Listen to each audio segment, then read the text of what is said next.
नमस्कार, स्वागत है आप सभी का भारत टीवी लाइव में। आपके साथ मैं हूं अंजलि त्यागी।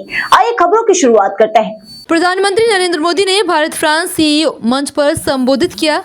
उन्होंने कहा कि भारत और फ्रांस केवल लोकतांत्रिक मूल्यों से नहीं जुड़े, बल्कि दोनों की दोस्ती की नींव विश्वास, नवाचार और जन कल्याण की भावना पर आधारित है। प्रधानमंत्री नरेंद्र मोदी ने कहा कि 2047 तक देशवासियों ने भारत को विकसित देश बनाने का लक्ष्य रखा है। पीएम मोदी ने सीईओ फोरम को भारत की विकास यात्रा में शामिल होने के लिए निमंत्रित किया।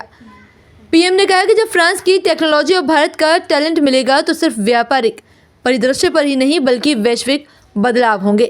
प्रधानमंत्री ने कहा कि दुनिया की सबसे तेजी से बढ़ती प्रमुख अर्थव्यवस्था जल्दी दुनिया की तीसरी सबसे बड़ी अर्थव्यवस्था बनने जा रही है। उन्होंने कहा कि वैश्विक मंच पर हमारी पहचान यह है कि आज भारत तेजी से एक पसंदीदा वैश्विक निवेश गंतव्य बन रहा है।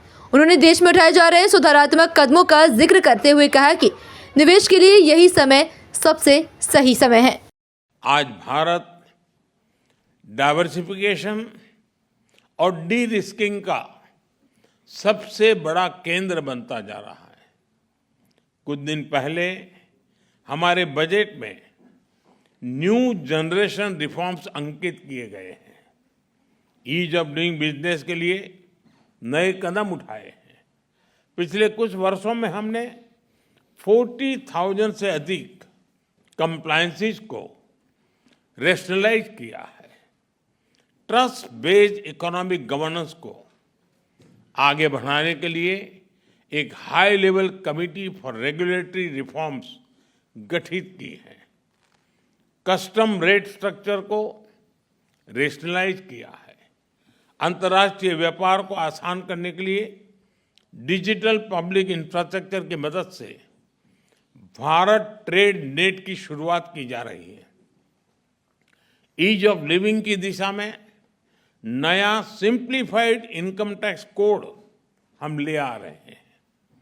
नेशनल मैन्युफैक्चरिंग मिशन की घोषणा की है और नए सेक्टर्स जैसे कि इंश्योरेंस सेक्टर को 100% एफडीआई के लिए खोल दिया गया है।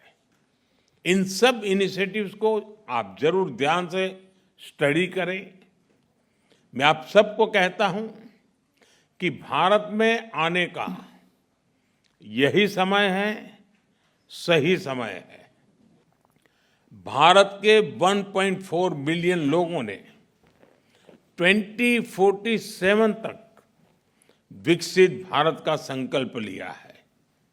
चाहे डिफेंस हो या एडवांस टेक्नोलॉजी, फिनटेक हो या फार्मा, टेक हो या टेक्सटाइल, एग्रीकल्चर हो या एविएशन, हेल्थ केयर हो या हाईवेज, स्पेस हो या सस्टेनेबल डेवलपमेंट।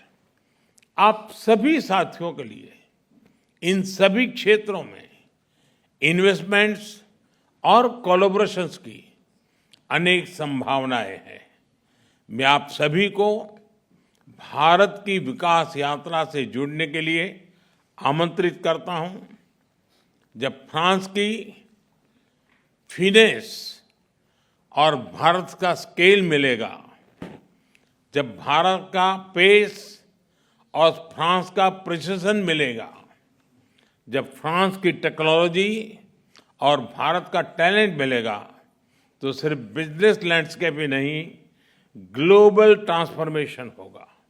फिलहाल खबरों में बस इतना ही। बने रहिए भारत टीवी लाइव के साथ। नमस्कार।